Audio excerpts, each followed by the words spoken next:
Hello everyone, welcome to my channel. Please subscribe and keep watching more details. The Curse of Oak Island recap, next stop, Money Pit. The Curse of Oak Island returned after a festive hiatus last night with one of the most poignant and historic episodes to date.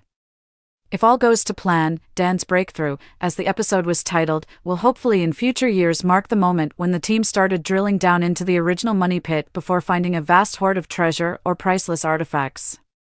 Hopefully both. As in the season premiere, the episode was tinged with sadness as the team remembered the tragic loss of Craig Tester's son Drake, Jack Begley's brother. It also opened up new avenues of research to pursue and left the team with, as always, lots more questions. Hopefully soon some of those will be answered. Here's 10 things we learned from The Curse of Oak Island Season 5 Episode 8, which marks the halfway point of the 16-episode season. If you thought last year's ensemble of equipment was impressive, this year's takes it to a whole other level. For the dig down into the H8 shaft, Irving Equipment assembled more than 400 tons of equipment, including a 50,000 pounds custom-built rotating oscillator, which will drive 50 inches caissons 200 feet deep into the earth using, wait for it, 3 million lbs of torque. The oscillator was custom-built in South Korea before being shipped over specifically for use for drilling the single hole on Oak Island. We know one thing for sure, custom-built oscillators made overseas then transported a quarter-way round the world don't come cheap. You'd think the team must be pretty sure they're onto something big to go to such a huge effort and expense.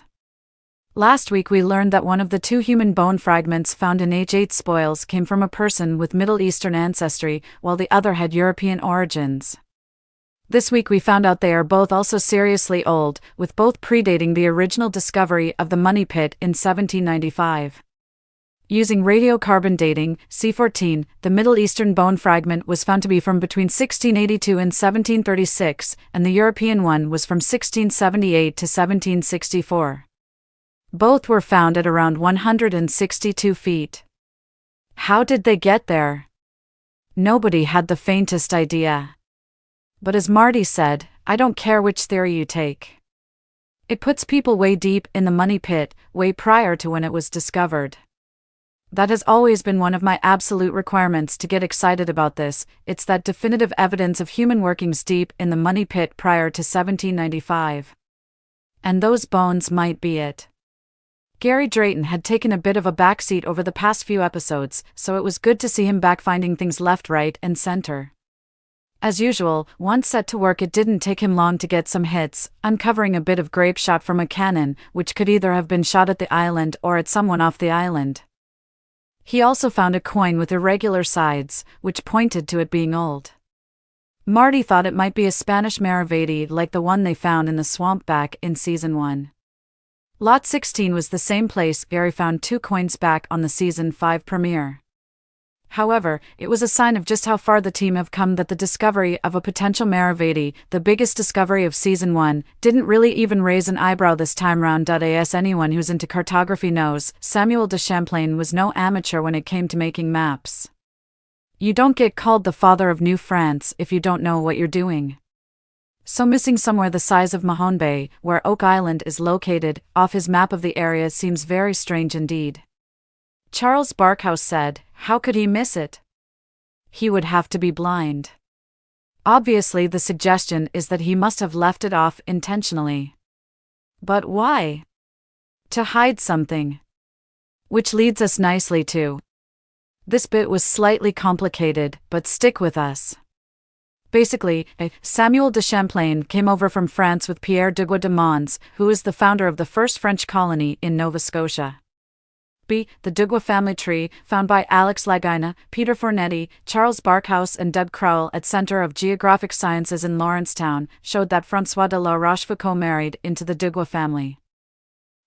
La Rochefoucauld has a lineage that stretches back to the Lusignan family, who were among the ruling class in the Holy City of Jerusalem during the Crusades, and whose bloodline also extended to George Washington, Winston Churchill and Prince Charles of England. The name Rochefoucauld appeared on a hand-drawn map shown to the Oak Island team last season by Zena Halpern. Deb Crowell said all these various facts pointed at there being a pathway through the family from the Holy Land to Oak Island. The question is, did Champlain not include Mahone Bay when he created his maps because he was under the direction of Pierre Duguay and the Rochefoucauld family in an effort to protect something of great value hidden there? So, how are they going to get to the bottom of this? Well, we all know what Rick loves the most, boots on the ground. So after the Rochefoucauld link surfaced, he decided there was only one thing for it: hire a researcher based in France, then get some of the team, including himself, to head over themselves. He hired researcher Nicola Lewis to follow up leads for the team in the country, and she managed to organize for them to meet with Sonia Matashin, a descendant of the Rochefoucauld family who lives at the chateau that bears their name. Rick said, "I truly think that the answer to solving this mystery lies in many places, and perhaps we'll find some of those answers in Europe. There's a specific reference to a specific family on the 1347 map. It's one of the best clues on the map. We have to follow it up." Rick was speaking for a lot of fans when he admitted of using the big guns at the H8 dig site. "There is significant trepidation on my part, fear, if you will, that we damage something that is irreplaceable." Marty added, "We've got pottery at 192 feet, leather bookbinding, we've got indications of the chapel vault, we've got bone." He doesn't want the last quote up there on the wall in the museum to say Rick and Marty Lagaina, they solved the mystery and destroyed the treasure. There must be a significant risk of damaging whatever is down there. But we know how much this all means to the team, so the treasure is hopefully in safe hands.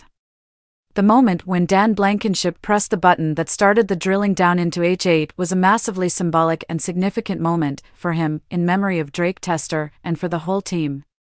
As Robert Clotworthy said in a voiceover at the end of the episode, for Marty and Rick and the team, the possibility of solving the 222-year-old mystery has never been greater than it is right now. What will they find? That remains to be seen. But the moment marked a culmination of more than a decade of work by the Lagaina brothers and their partners, and a lot longer for Dan and the other Oak Island treasure hunters that came before him. The episode showed Marty write Dan's breakthrough on the huge caisson before the drilling started, a phrase his brother Rick has repeatedly used to describe what Dan has been seeking for more than 50 years.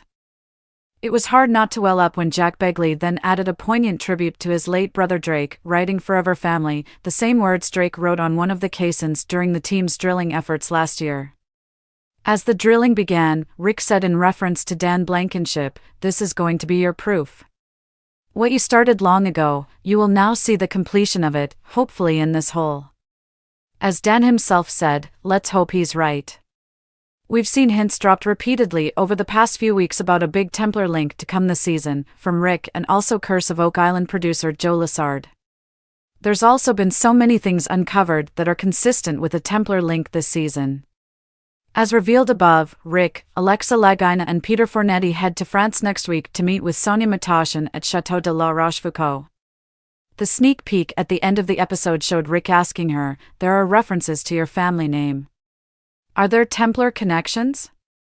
She replies, "There obviously is a connection." As well as the castle, the team visit a prison, which is thought could be one which was used to hold Templar knights before they were taken to trial. The team see Templar crosses etched in the wall. Rick says, "It's what we came for, really. Pottery, book fragments, bones, pieces of metal, wood, something is down in H8, and whatever it is, it's going to be in some way historic." The sneak peek for next week showed Marty holding something gold and shiny. It looked like pottery, but it's heading in the right direction. Everything that has happened on the Curse of Oak Island since it first began back in 2014 has been leading up to this. Money pit, here we come. Hopefully.